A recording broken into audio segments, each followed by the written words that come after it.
நடிகர் விஜய் சினிமாவில் இருந்து விரைவில் விலகி அரசியலுக்குள் நுழையப் போவதாக அறிவித்துள்ளார். வெங்கட் பிரபு இயக்கத்தில் கோட் படத்தில் டபுள் ஆக்ஷனில் நடித்து வருகிறார். அந்த படத்தை தொடர்ந்து தளபதி 69 படத்தை கடைசியாக நடித்து முடித்துவிட்டு முழுநேர அரசியல்வாதியாக தமிழக வெற்றிக் கழகம் கட்சியில் தலைவராக மக்களுக்கு சேவையில் இறங்கப்போவதாக விஜய் அறிவித்திருந்தார். இந்த நிலையில் விஜய் மல்டிப்ளெக்ஸ் தியேட்டர் ஒன்றை கட்டப்போவதாக பரபரப்பு தகவல்கள் வெளியாகியுள்ளன. அரசியல் கட்சியில் ஆர்வம் செலுத்தி வரும் விஜய் தொழில்துறையிலும் ஈடுபட செய்யப் போகிறாரா என்கிற கேள்விகள் எழுந்துள்ளன. நடிகர் விஜய் பெரிய அளவிலான பள்ளிக்கூடம் ஒன்றை நீலங்கரையில் உருவாக்கி வருவதாக கடந்த சில மாதங்களுக்கு முன்னதாக தகவல்கள் வெளியாகின.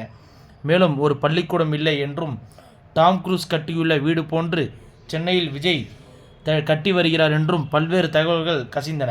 இந்த நிலையில் அடுத்ததாக நடிகர் விஜய் தியேட்டர் ஒன்றை கட்டி வருவதாக தகவல்கள் வெளியாகியுள்ளன.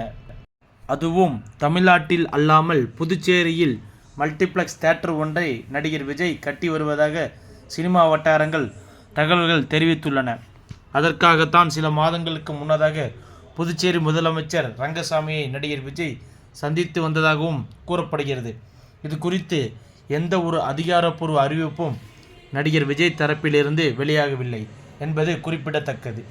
சினிமாவை விட்டு விலகினாலும் தியேட்டர் பிசினஸ் மூலம் விஜய் நினைத்துள்ளாரா என்றும் கேட்டு வருகின்றனர். லியோ படத்தில் விஜய்க்கு ஜோடியாக நடித்த திரிஷா அந்த படத்தில் விஜயுடன் டான்ஸ் ஆட முடியவில்லையே என்றும், லோகேஷ் கனகராஜ் படத்தில் அதெல்லாம் வாய்ப்பே இல்லை என்றும் விஜய் மற்றும் திரிஷா வெற்றி விழாவில் பேசிய நிலையில் விஜயுடன் குத்தாட்டம் ஒன்றை கோட் படத்தில் திரிஷா போட்டுள்ளதாக தகவல்கள் வெளியாகியுள்ளன. நடிகர் அஜித் நடிப்பில் வெளியான நேர்கொண்ட பார்வை, வலிமை மற்றும் துணிவு படங்களில் கொடுத்த வினோத் தான் விஜயின் 69வது படத்தை இயக்குவார் என எதிர்பார்க்கப்படுகிறது. கார்த்திக் சுப்புராஜ், ஆர்ஜே பாலாஜி உள்ளிட்ட இயக்குநர்கள் சொன்ன கதைகள் விஜய்க்கு பிடிக்காமல் ரிஜெக்ட் செய்து விட்டதாக கூறுகின்றனர்.